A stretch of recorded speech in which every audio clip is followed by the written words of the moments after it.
అధ్యక్ష నేను నిజం పక్షాన ఉన్నాను అధ్యక్ష. అధ్యక్ష నేను నైతికత పక్షాన ఉన్నాను అధ్యక్ష. నేనేమి తప్పు చేయకుండా పార్టీలో కొంతమంది కక్షగట్టి మహిళా నాయకత్వం ఎదగకుండా పార్టీలో కొంతమంది కక్షగట్టి అధ్యక్ష ఎక్కడైతే ఉద్యమకారుల మాటలు కేసీఆర్ గారికి చేరుతాయో, ఎక్కడైతే సామాన్య కార్యకర్తల మాటలు కేసీఆర్ గారికి చేరుతాయో, ఎక్కడైతే పేదవాళ్ళ మాటలు కేసీఆర్ గారికి చేరుతాయి అనుకున్నారు అధ్యక్ష, వాళ్ళకు అడ్డు కూడా గట్టి ఇవాళ నన్ను పార్టీ బయట వేసినారు అధ్యక్ష. అటువంటి పార్టీలో నేను ఉండదలుచుకోలేదు అధ్యక్ష. కాకపోతే మీతో నేను రిక్వెస్ట్ చేస్తా ఉన్నా అధ్యక్ష, ఏ పొలిటికల్ పార్టీ అయినా అధ్యక్ష రాజ్యాంగాన్ని స్ఫూర్తిగా తీసుకొని పనిచేయాలి అధ్యక్ష. బీఆర్ఎస్ పార్టీ ఆ స్ఫూర్తితో లేదు అధ్యక్ష.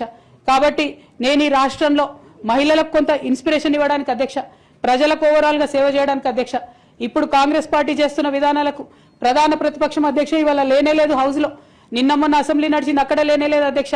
ఆ యొక్క గ్యాప్ ని ఫిల్ఫిల్ చేయడానికి అధ్యక్ష నేను ఇవాళ ఒక వ్యక్తిగా ఈ హౌస్ లకి వెళ్ళిపోతున్నా అధ్యక్ష.